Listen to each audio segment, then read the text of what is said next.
Assalamualaikum warahmatullahi wabarakatuh. Saya dari kelompok 3 beranggotakan yang pertama Putri Wirdawati dan yang kedua saya sendiri Rerin Aminah.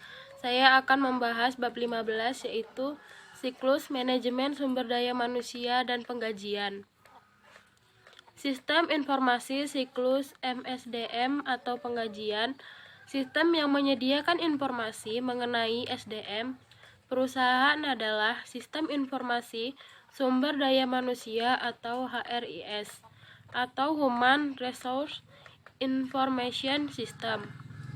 Sistem Informasi Sumber Daya Manusia atau Human Resource Information System adalah program aplikasi komputer yang mengorganisir tata kelola dan tata laksana manajemen sumber daya manusia di perusahaan guna mendukung proses pengambilan keputusan atau biasa disebut dengan Decision Support System dengan menyediakan berbagai informasi yang diperlukan. Berikut ada tugas-tugas siklus penggajian. Yang pertama, merekrut dan memperkerjakan karyawan. Yang kedua, melatih. Yang ketiga, memberikan tugas pekerjaan. Yang keempat, memberikan kompensasi atau penggajian. Yang kelima, mengevaluasi kinerja. Dan yang keenam, menghentikan pegawai secara sukarela atau dipecat. Selanjutnya, aktivitas siklus penggajian. Tujuan utama dalam sistem informasi akuntansi adalah menghasilkan output berapa informasi keuangan, begitu pula dengan SIA pada siklus penggajian juga menghasilkan output yang berupa cek. Cek gaji dikirim untuk mentransfer dana dari rekening reguler perusahaan ke rekening penggajian. Penggajian adalah salah satu aplikasi SIA yang terus diproses dalam bentuk batch karena dua hal yaitu cek gaji dibuat secara periodik dan sebagai besar pegawai yang dibayarkan pada waktu yang bersamaan. Selanjutnya, aktivitas-aktivitas yang dilakukan pada sistem penggajian.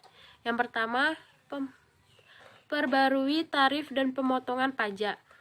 Perubahan tersebut terjadi ketika bagian penggajian menerima pembaruan mengenai perubahan dalam tarif pajak dan potongan gaji lainnya dari berbagai unit pemerintah dan perusahaan asuransi.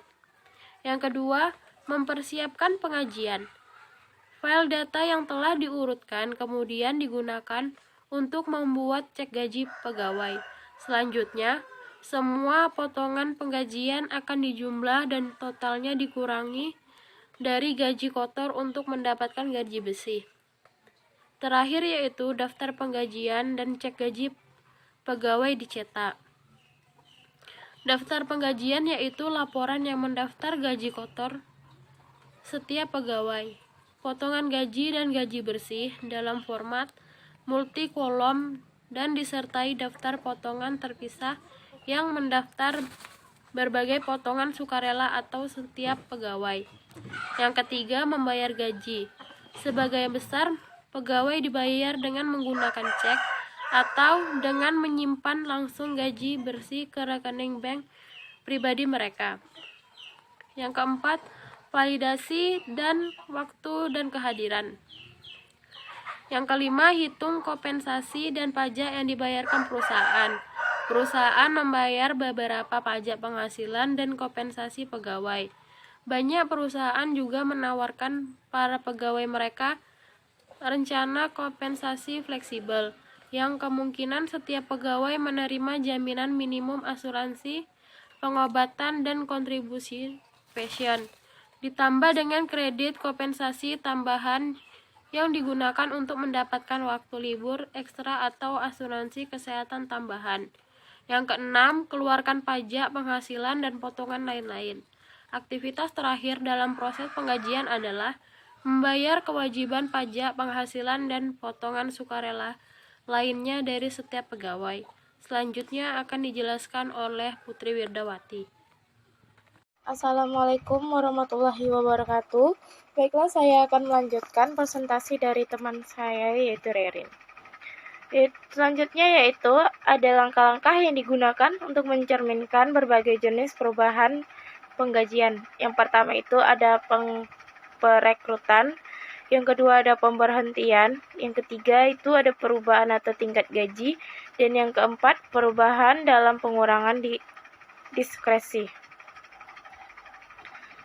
Selanjutnya itu ada ancaman dan pengadilan siklus MSDM.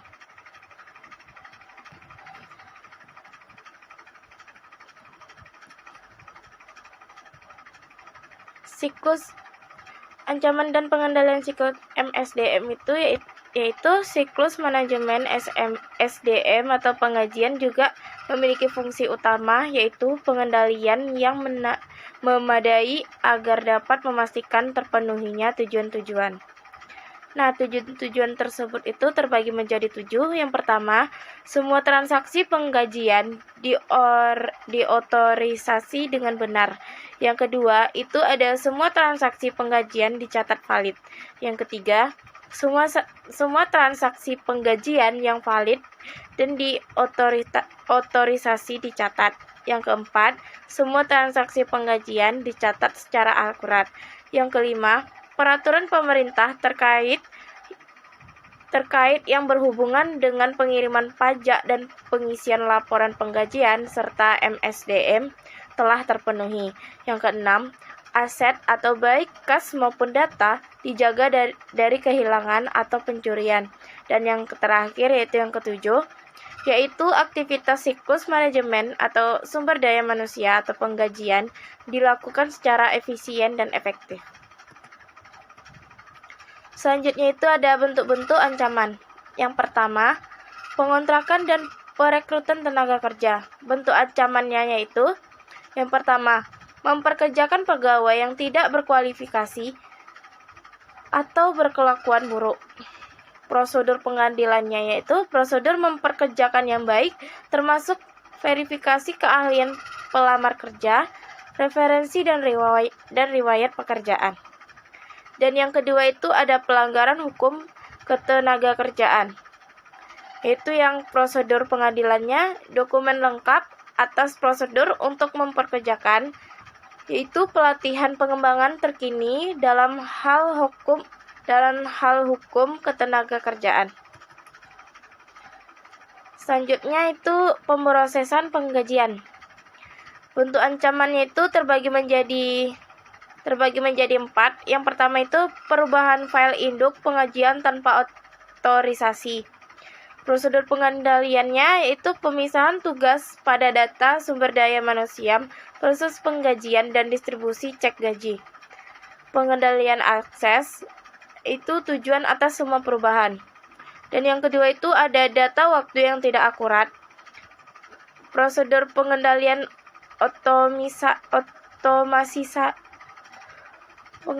prosedur pengendalian otomatisasi pengumpulan data, yaitu berbagai pemeriksaan edit, rekonsiliasi data kartu waktu dengan data waktu kartu kerja, pemrosesan penggajian yang tidak akurat.